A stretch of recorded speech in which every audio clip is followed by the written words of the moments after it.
10-10-97, Rock Springs, Wyoming. End of the night!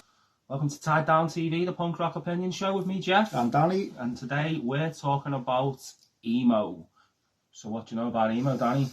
Well, I think when you're talking about emo, I don't claim to be an expert on it in any way, but I think what you're talking about here is a genre that's had about maybe 4 separate waves as far as I can see it. Yeah. You've had like the first wave, say 85 to early 90s, like the Revolution Summer wave. Yeah.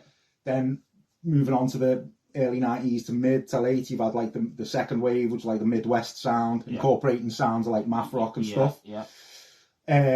Which, in my opinion, is probably the peak years of it, in my opinion. Yeah, I don't think I disagree with that. Yeah, and then maybe when you get to like 2000s, you hit the third wave, and in my opinion, and I've just talked with you a few times, I think that's where things drop off a cliff a little bit, in my opinion. Okay. Obviously, emo hits the mainstream there.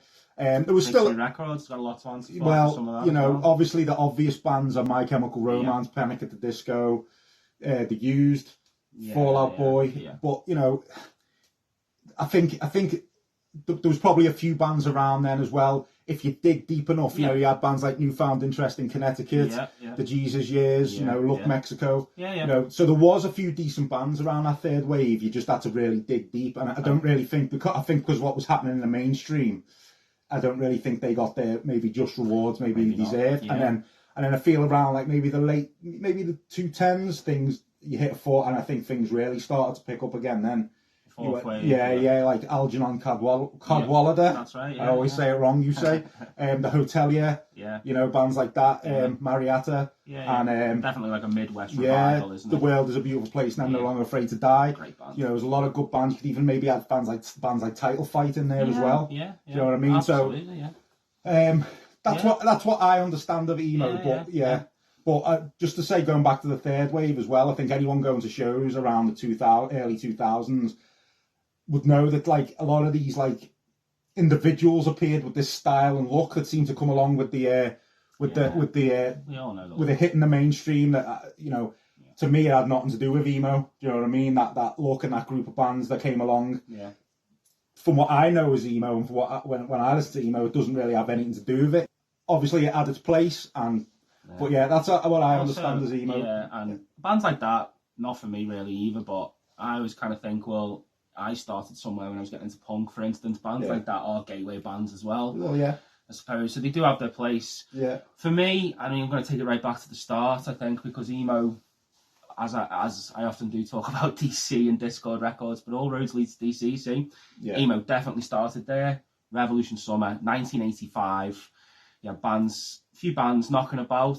Embrace, Beefeater, Grey Matter, Dag Nasty, and my first pick for today, Rites of Spring. The very first band, from what I've understood, to be called emo core, which was the original emotional hardcore, and it was... Isn't hardcore emotional enough? I believe that was said. That's exactly what Ian Mackay said. But yeah, emo core, and it was coined by Brian Baker, none other than at the time, Dag Nasty, prior to that, Minor Threat, after that, Bad Religion. And it was maybe meant as a little dig, not sure, but either or, this band, oof, fuck me, I love them. This is, you know, this, and like say Embrace as well, which is also class, you know, you should check them out. But this is the one, raw, emotional, like, the track on it, it's called For Want Of, is honestly one of my all-time favourite hardcore or punk songs, like, fucking hits me there every time. Its delivery, I mean, I'm a big fan of Guy Picciotto, the vocalist anyway, as a few of his other projects. He went on into Fugazi as the drummer.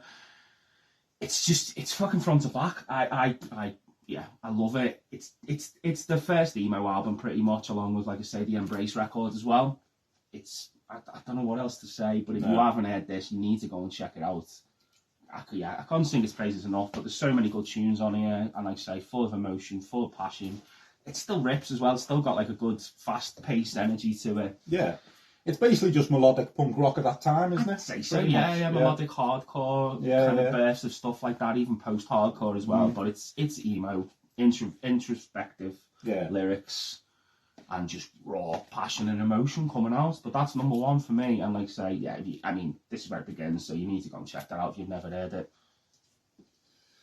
Every now and then, you hear a record or a song, and you remember exactly where you were and what you were doing the first time you heard it. Yeah. Right. And the first time we were playing a gig in London, my old band, and it was an all day, and it was anyone knows about London hardcore knows what that type of music's all about. Yeah. So we drove down there. We spent the weekend there. It was a long day before we played at, like, say, 3:00. We were there all day, and it was, it was the who's who of some of the hardest sounding bands you could have from London. And I remember, this would have been around 2006, by the way. And I remember we were on our way back, and once we got on the motorway, our drummer, who was also driving, he said, "Listen, I'm not putting anything heavy on. We've had it all weekend, my head's battered." And to be honest, I'd have been happy for him to not put anything on. I remember I was leaning up against the window like this, I was fucked. We had like 5-hour journey ahead of us.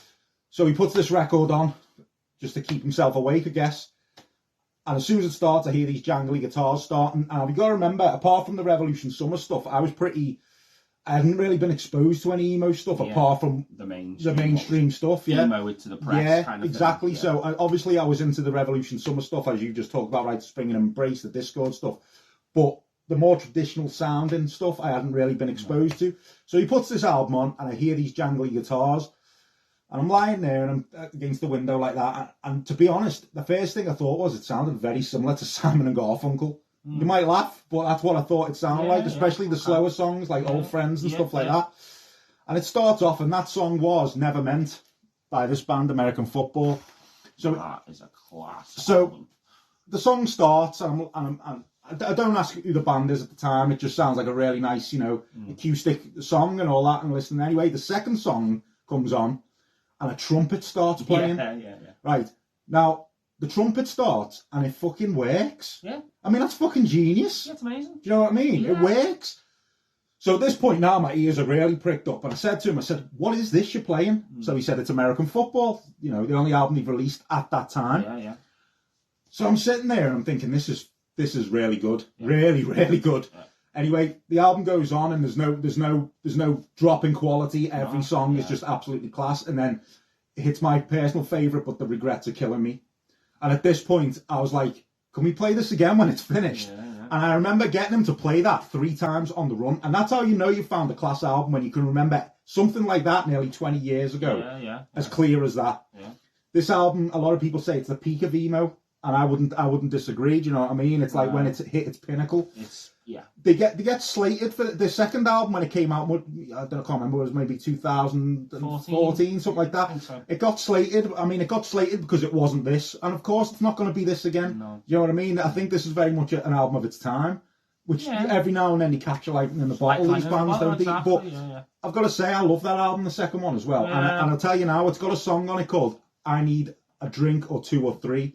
And I challenge anyone to listen to that without feeling choked up. No, it's good. Like, it's not that. Of course, it's not that, but it's not gonna be. It's a good comeback. It was good as well. Yeah, that's the fucking that. Yeah. Can't sell it enough though. No. So and this, I'd say for that reason, this was definitely my gateway album to emo as I come to know it. Midwest, yeah. Emo, and and Mike Kinsella, the main guy, and he's a genius. Yeah. Do you know what I mean? Yeah. So. Enough can be said about him. Yeah, and I can't say enough about this album. It was definitely my gateway to emo, and American Football.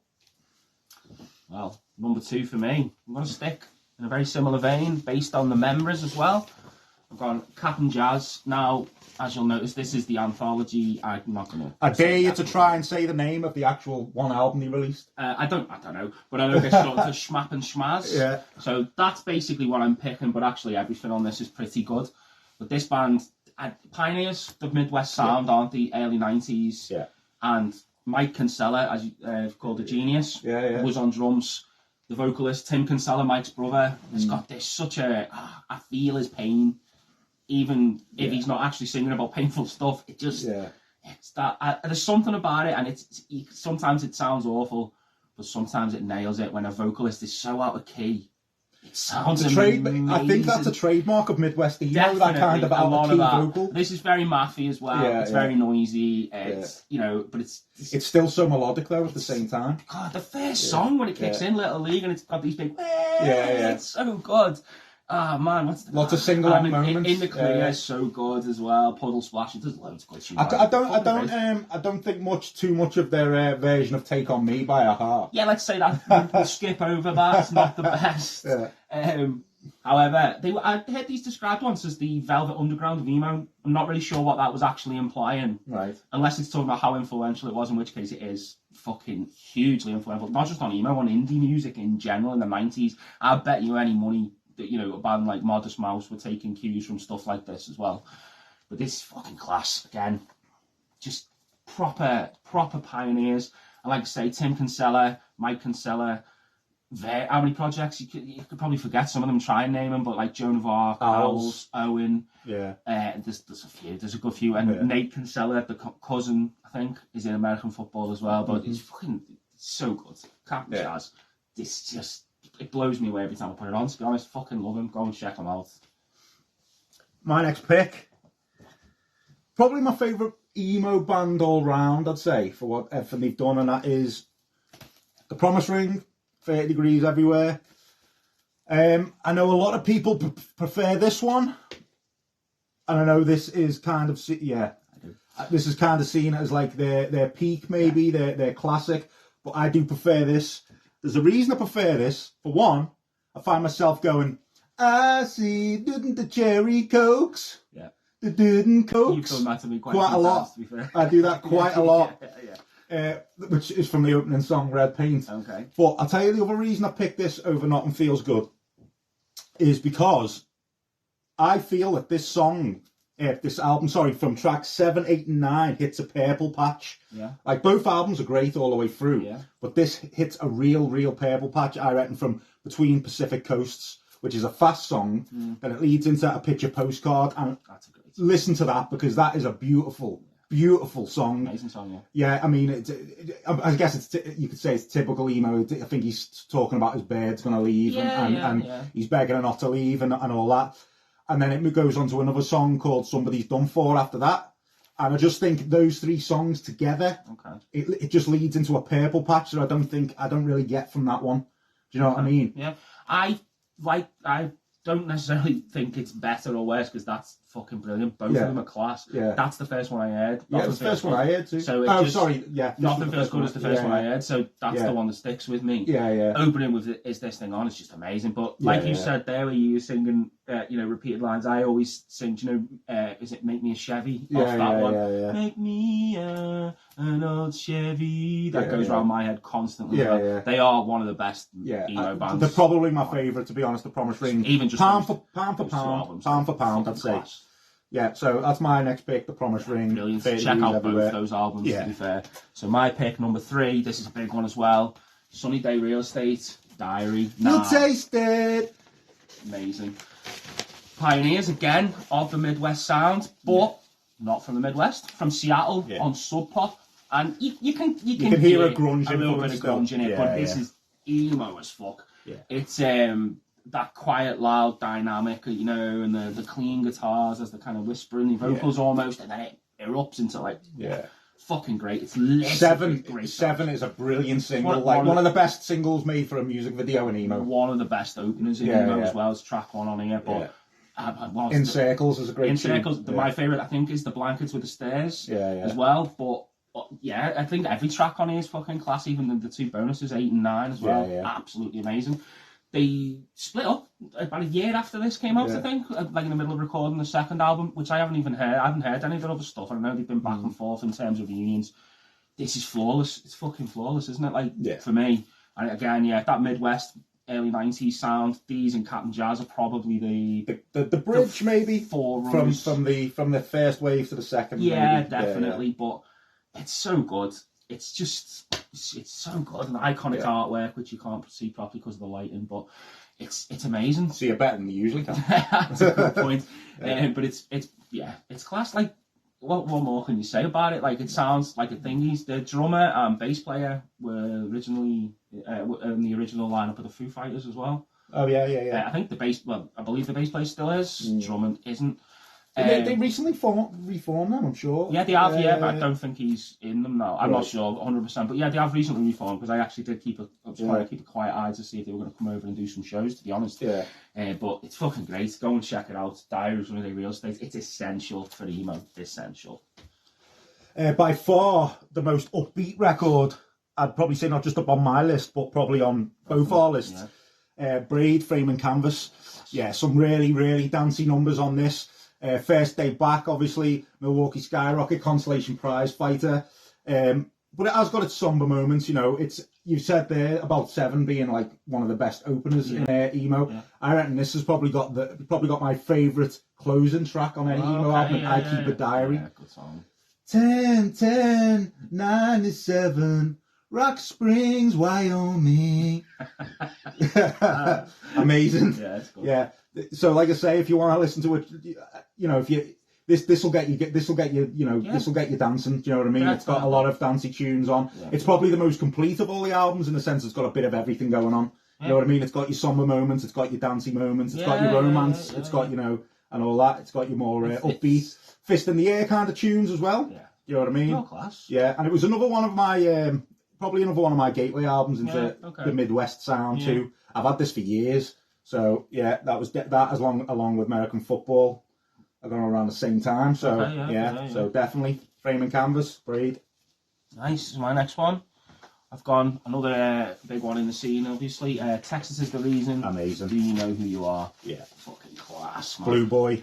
Amazing. Yeah, there's just so many good tunes on this as well. Like, oh man, what's it called? Back and to the Left. Amazing song. A Jack with One Eye, or The Jack with One Eye. I'm not sure what it's called.